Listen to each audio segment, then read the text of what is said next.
ça aussi, Christelle, c'est une grande tendance, le manger cru. On en parle de plus en plus. Alors, est-ce que c'est une bonne idée ou pas? Est-ce qu'il faut tout manger cru ou pas? Il y a ses limites. En fait, on parle de crudivorisme. Oui, c'est-à-dire que c'est une tendance alimentaire qui fait de plus en plus adepte. C'est très branché. C'est très branché. C'est le retour à la naturalité. Essayer de consommer les aliments sans trop les faire cuire, sans trop les préparer, sans avoir d'impact sur eux. Et on pense que manger un aliment cru, c'est un aliment vivant, donc qui nous apporte plus de vitamines qu'un aliment qui est cuit et qui serait mort avec moins de vitamines. Alors, les limites... C'est intéressant, parce que c'est vrai que lorsque vous consommez une tomate crue, eh bien, elle a beaucoup plus de vitamines, beaucoup plus de minéraux et même d'enzymes que si vous la faites cuire. Ça, c'est certain. En plus, lorsque vous mangez cru, eh bien, vous limitez l'ingestion de certaines molécules suspectes. Vous savez que quand vous faites cuire une viande un peu trop forte, lorsque la cuisson est mal maîtrisée, lorsque vous avez des molécules suspectes qui se développent pendant la cuisson, eh bien, ça peut devenir cancérogène. Quand vous mangez cru, vous n'avez pas à ingurgiter ces molécules suspectes. On ne peut pas tout manger cru. On ne peut pas tout manger cru. Et puis, mais c'est vrai, mais presque tout, en tout cas en ce qui concerne les légumes. Et puis c'est vrai aussi que quand vous mangez cru, ça peut intéresser ceux qui font attention à leur silhouette aujourd'hui. Eh bien, vous mastiquez beaucoup plus, et puis vous mastiquez beaucoup plus.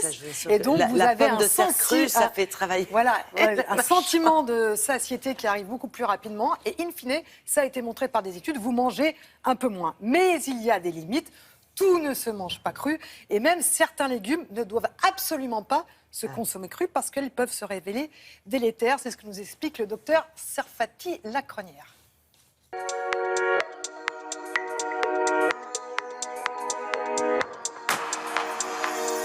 L'alimentation crue, qu'on appelle également l'alimentation vivante, devient une habitude de plus en plus fréquente aujourd'hui parce que les mangeurs de cru estiment qu'il y a beaucoup de bénéfices. En particulier, garder les vitamines qui, elles, disparaissent à partir de 40 degrés.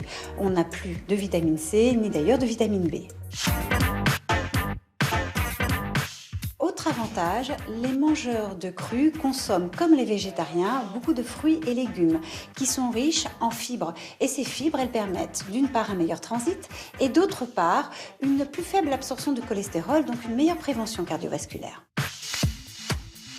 Autre avantage du cru par rapport au cuit, c'est que lorsqu'on cuit des aliments, on risque, quand on dépasse 175 degrés, de faire apparaître des molécules qui sont potentiellement dangereuses pour la santé.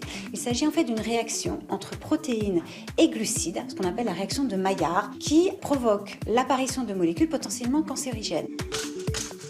C'est le cas par exemple d'un pain qu'on aura trop grillé au toaster, un pain noirci. C'est également le cas de la viande qu'on aura oubliée sur une poêle ou qu'on aura cuit de manière trop importante au barbecue. Et enfin, on trouve également une molécule qui s'appelle l'acrylamide dans les frites qui ont été cuites à plus de 180 degrés. Et cette matière, normalement, c'est dans le plastique qu'on la retrouve. Alors, il faut savoir cependant que manger cru peut entraîner des risques. D'abord, manger cru, c'est manger plus de fibres. Ces fibres sont dures, elles peuvent être mal tolérées par l'intestin, en particulier chez les personnes qui présentent une colopathie fonctionnelle et entraîner des ballonnements et des troubles du transit. Autre risque de manger cru, si jamais les aliments, qu'ils soient viande ou poisson ou même des œufs, ont été mal conservés, c'est le risque infectieux. Le risque de voir apparaître des maladies dues à des bactéries ou encore à des petits vers, comme quand on mange du poisson cru. Troisième risque, celui des carences en vitamines, en particulier vitamine B12 et en zinc, qui est un minéral. Pourquoi? Parce que les mangeurs de cru consomment beaucoup de sources végétales et finalement peu de sources animales, et les sources végétales ne contiennent pas de vitamine B12.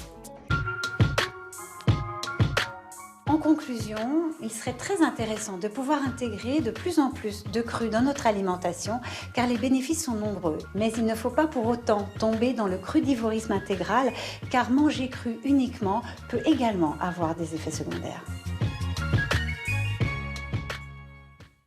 Du bon sens. C'est ça, moralité, bon un peu d'équilibre et de bon sens. De bon sens. Il y a des aliments qui sont intéressants crus, d'autres moins. Et puis, si vous voulez découvrir des recettes de cru aussi, mais surtout si vous voulez gérer un peu vos kilos en trop pendant l'été, comment j'ai décroché des kilos en trop du docteur Serfati Lacronière aux éditions Marabout. Et je vous laisse la chance de déguster sur le plateau, du chocolat cru. puisqu'on parle de crudivorisme, eh bien, le chocolat maintenant se consomme cru. Et là, vous avez vraiment un intérêt nutritionnel parce supérieur. C'est pas directement la fève. Quoi. Alors, c'est le chocolat qui n'a pas été torréfié. Donc, en fait, vous cuit, passez, mais travaillé. voilà, travaillé, parce qu'après, vous avez du beurre, il a été travaillé, on a rajouté des amandes, etc. Mais pas de torréfaction. Et là, vous avez vraiment l'avantage de consommer un aliment cru, très riche en polyphénol, très riche en certaines vitamines que vous ne pouvez pas, magnésium, qui sont dégradées avec la préparation du chocolat normal. Et c'est vraiment délicieux, c'est pas amer. Le seul qui peut goûter, parce qu'il n'a plus besoin de parler, c'est Ben Philippe. Voilà. Réaction. C'est bon? Non, c'est pas bon? C'est très bon. En No plus, comment, là, c'est délicieux. si vous voulez avoir des références, vous retrouvez tout sur notre site internet. Absolument. Merci.